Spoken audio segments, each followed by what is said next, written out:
we are all going to do this as a homework, but I'm going to give you an example of how it looks like. We are all going to make a covenant with God. And it's going to look like this. Listen closely. Yeah.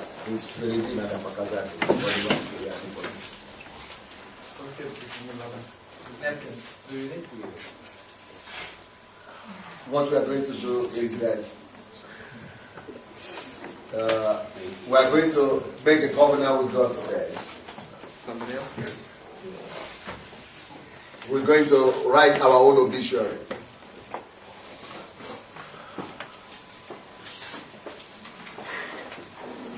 That's the next thing we are going to do now. All of us, we are going to write our own obituary. And what that is talking about is that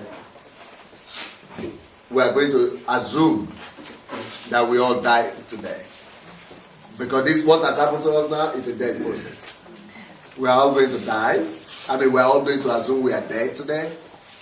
So we are going to write 2 obituaries of ourselves. We will write one, how I lived before today. If I were to die today, what will people say about me who will come to my burial, a funeral, who will come to my funeral? So what would they say about my life? That is if I were to be dead today. And then another one, if God will give me 10 more years to live. 10 more years of life. So after the retreat, how will my life have changed? How would my life have changed?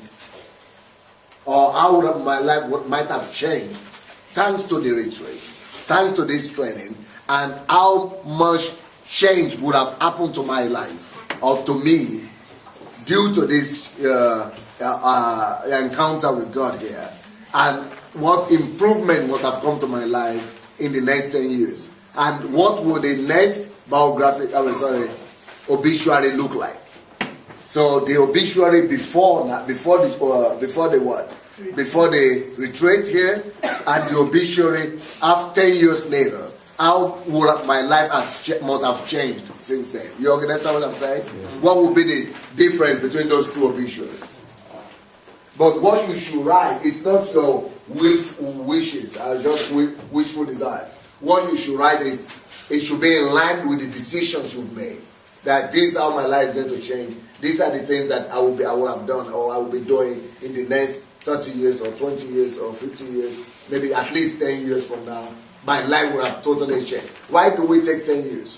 If you have not put, or you cannot put into practice the things you've gained and learned here in the next 10 years, there are little possibilities that you'll be able to do it forever, ever. So that's why we say 10 years. Because if you don't put time limit, you are not mobilized to do it. So, I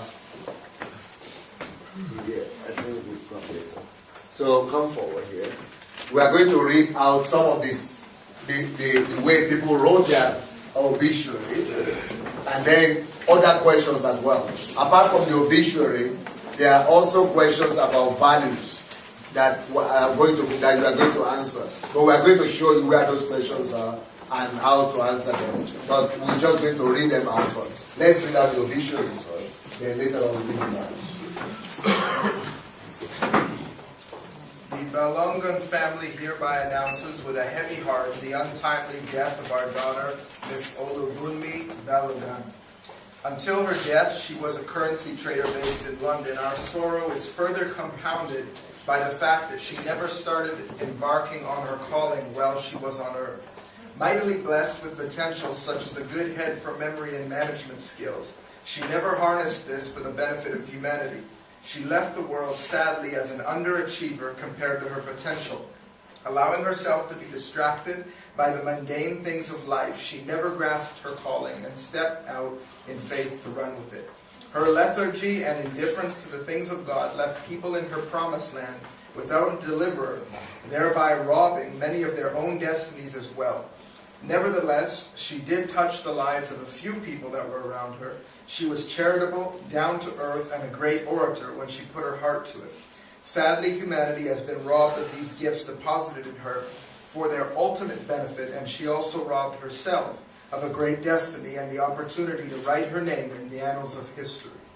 Needless to say, it is with great sadness that we say she went to the grave with every virtue God blessed her with still intact. The funeral arrangements will be announced later by the family. You have to write what people would have said, but won't say. People won't say truth. But you know the truth, how your life has been. That's why you must write it. How have you lived your life? What are the things people have done and you didn't do? From the position of God, how did God see your life that you lived in tonight? You understand what we're saying? You write it down for you to see and to hear the truth. How God would have assessed your life so far. From perfection, from what He created you to be, from comparison with what you've been able to do. How would people see that? Or how would you see that? How would God see that? Then later on, after this change and encounter with God, let's see what happened in the other obituary. So this is the next one, or the other obituary? Oh, okay. He obtained his PhD. No, that's another one. Yeah? Oh, okay. One of the same lady. The same lady, okay. With gratitude to God for a life well spent, we, the Balungan family, announce this transition to eternity of our daughter, Miss Olubunmi Balungan. Olubunmi, a currency trader based in London till her death, was a renowned political commentator and activist. She grasped the call of God with both hands and ran with it, pouring herself out. So she believes God, or she's believing God that in the next 10, 20, 30 years, by the time she finishes that journey, this is not what's going to be written about her. Pouring herself out to serve humanity in the way she was ordained to. She was recognized worldwide for her activities and won numerous awards. The story of the transformation of the political landscape in Nigeria will not be complete without her story. Her pioneering and exemplary work in this area has ensured for accountability in government and a gradual restoration of our dear country to her place of glory. No doubt we will miss our daughter, but we take solace in the fact that it is not how long a man lives, but how well he lives. We sigh to thank the President of the Republic of Nigeria, state governors, and distinguished senators for honoring our daughter with their presence at this occasion. Olubunmi, your God chose to take you home when the ovation was loudest. Rest in peace till we meet to part no more at Jesus' feet. Do the next one. He obtained his PhD in mechanical engineering. He has been a great help in establishing and strengthening the Africa Christian Fellowship Coventry branch. He has championed the cause of orphans in Uganda, and by his facilitation, a number of them have been sponsored in Uganda to go to school. He has helped advance the mission work among the Mumuis in Nigeria. He is grieved by his wife and 3 children, and will highly be missed by the ACF family. Now the second one. He obtained his PhD in mechanical engineering from the UK and worked briefly in several industrial settings before growing the kingdom and became the passion of his life. By his intervention, the 5,000 orphans have been put through schooling in 25 African countries. He has visited all the countries in Africa and has fully identified with the oppressed and establishing the kingdom of God. Several missionaries have been greatly encouraged in each of the countries. Erinze will be highly missed by these communities, but his legacy lives on through Max G. Missions Foundation. Through Erinze's intervention, the fledgling Africa Relief Appeal Foundation have been pushed to its glory of bringing relief to Africa to the tune of 3 BN in 10 years. The 2,000 active mission partners of Africa Christian Fellowship will owe their commitment to Erinze's undying zeal and commitment. Coventry, as a city, will highly miss her greatest asset in social intervention. Erinze taught the Coventry Church how to do church as it ought to be done. That church is without walls in Coventry is purely due to Erinze's drive and passion to fill the city with the kingdom of God. Yes, then the next thing we are going to read, is that all the obituaries? Yeah. So we are going to read now some questions about values that we are going to ask you to answer, but we just want to read out some examples to you. Okay, we have 9 questions, and they are all in your green brochures, but don't take them now. We'll just give you an example of answers to some of the questions. So please read first question. question and then answer. Okay. What do I really believe in? The very things that influence my life and my behavior are core values. What are they? Do I believe that God lives in me and that I am a carrier of God's kingdom? If so, then how should I live my life? Is there anything that you would consider worth dying for? Do not give right answers to these questions, but describe it as it is in your own life. So we're going to read out someone answered it, for example. Today's session was very heart-rending, making me to acknowledge some home truths about my core values. I thought God was my number one value, but today I realized that it was not the case, and it was simply lip service only. When Pastor explained the life of a person whose number one value is God, I was nowhere near it. Having said this, I sincerely love God. The things that influence my life and behavior are integrity, justice, and charity. Because these things all put together are attributes of God, it was easy to have a false security that God reigns supreme in my life.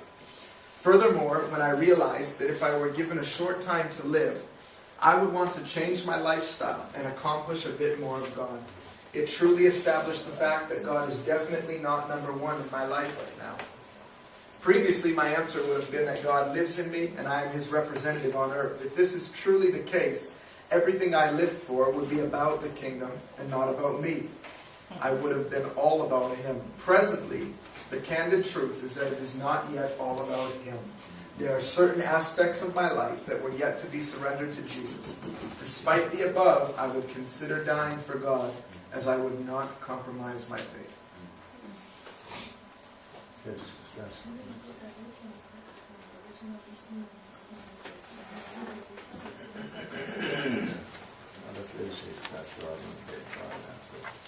So we're going to give you the questions now.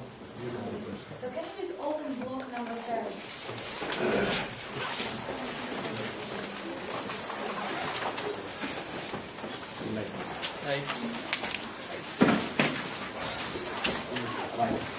Block number 7.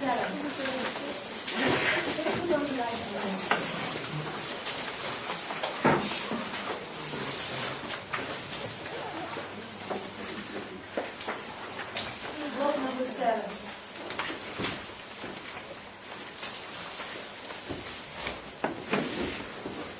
So you have 9 questions, but you already answered question number 2, which is make the list of 10 values across the way. So this one you don't need to do. The other ones you need to answer tonight. Just please answer the way it is, not the way you have to answer, not the way it sounds good, but the way it is, because you write it for yourself. So you will need to see the situation in order to change something. Okay, because most of the times people, we wanted to give you some good examples of English-speaking participants, but most often people write it the way it must be, the way we expect maybe to see, but we don't expect you to write correct answers. Just write the way it must be. So can you please just go through these questions to make sure you understand everything?